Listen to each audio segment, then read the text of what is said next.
Shalom, selamat sore sahabat City. Renungan harian Kamis 30 November 2023 kali ini mengambil tema tentang melepas masa lalu yang diambil dari firman Tuhan kitab Filipi pasal 3 ayat 12 hingga ayat 16.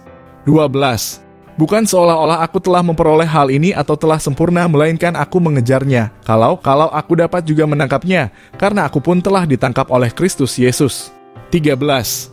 Saudara-saudara, aku sendiri tidak menganggap bahwa aku telah menangkapnya, tetapi ini yang kulakukan, aku melupakan apa yang telah di belakangku dan mengarahkan diri kepada apa yang di hadapanku. 14. Dan berlari-lari kepada tujuan untuk memperoleh hadiah, yaitu panggilan sorgawi dari Allah dalam Kristus Yesus. 15. Karena itu marilah kita yang sempurna berpikir demikian. Dan jikalau lain pikiranmu tentang salah satu hal itu akan dinyatakan Allah juga kepadamu. 16. Tetapi baiklah tingkat pengertian yang telah kita capai kita lanjutkan menurut jalan yang telah kita tempuh. Salah satu elemen dalam kendaraan bermotor yang berukuran kecil namun memiliki peran penting adalah kaca spion. Kegunaannya adalah memberikan gambaran tentang apa yang sedang terjadi atau ada di sekitar kendaraan yang sedang dikemudikan. Hal ini sangat bermanfaat agar si pengemudi dapat menentukan arah dan waktu terbaik untuk melakukan perubahan yang memang diperlukan tanpa mencelakai diri sendiri maupun pengendara lainnya. Namun, ada orang yang menganggap kaca spion tidaklah berguna. Nampaknya ini adalah kecenderungan buruk dalam berkendara, yaitu ketika seseorang tidak merasa perlu untuk memperhatikan apa yang ada di sekitarnya. Meskipun seorang pengendara juga tidak boleh terlalu terfokus pada kaca spion sehingga dia justru terluput untuk memperhatikan kondisi yang ada di depan. Di dalam perjalanan kehidupan, kita pun dapat menerapkan konsep lihat kaca spion sebagai cara untuk memperlengkapi diri, menjalani diri menjadi semakin baik dan jelas. Hanya saja, kita memang tidak boleh terlalu terpaku kepada masa lalu yang justru dapat mengalihkan pandangan dan perhatian kita dari masa depan.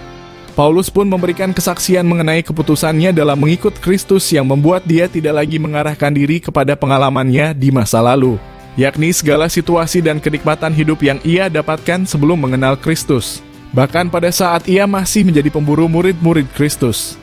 Paulus menyadari bahwa orientasi, prioritas, dan tujuan hidupnya di masa depan adalah Kristus, bukan lagi sesuatu yang ada dalam masa lalunya.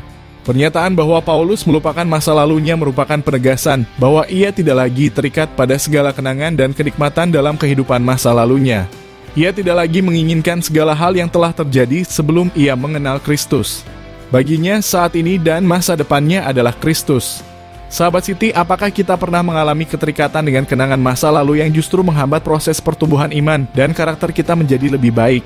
Salah satu pengalaman yang sulit kita lepaskan dari segala luka yang begitu membekas, yang tidak jarang justru entah sadar maupun tidak sadar telah kita genggam hingga masa kini.